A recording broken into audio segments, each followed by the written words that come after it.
Hello, I'm Jason Wentworth, your state representative, and I'd like to welcome you to our state's capital here in Lansing.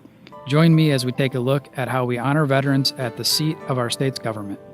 Tens of thousands of Michigan soldiers had seen the new dome on the U.S. Capitol being built during the Civil War, and when the state's capitol was designed in the 1870s, there was no question but that the building would have a dome, a symbol of the Union, and the veterans who had fought for its preservation.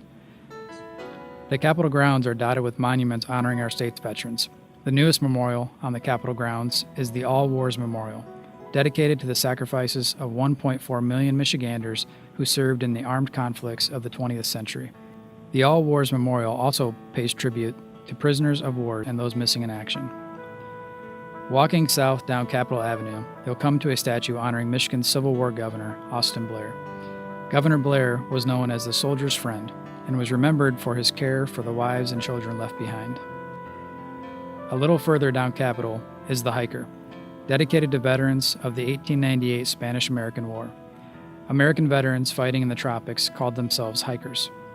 At least 50 identical hiker statues exist around the United States, including 2 right here in Michigan. Down at the corner of Michigan and Allegan, we come to the first Michigan Sharpshooters Monument, honoring a regiment that fought with distinction during the Civil War.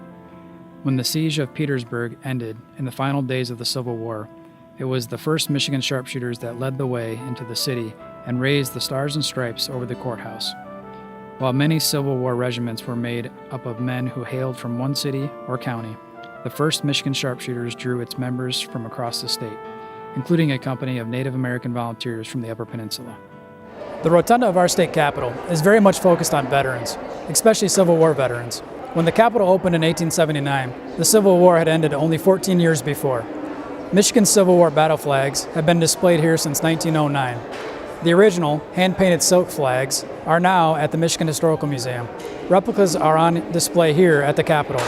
Here under the dome, you'll also see the bronze plaques that record the number of men who served in each regiment.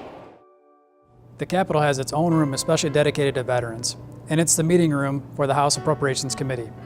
Veterans have been honored with a special room in the Capitol building for much of the building's history. Here in the Veterans Room, we see the flags of more than a dozen veterans organizations.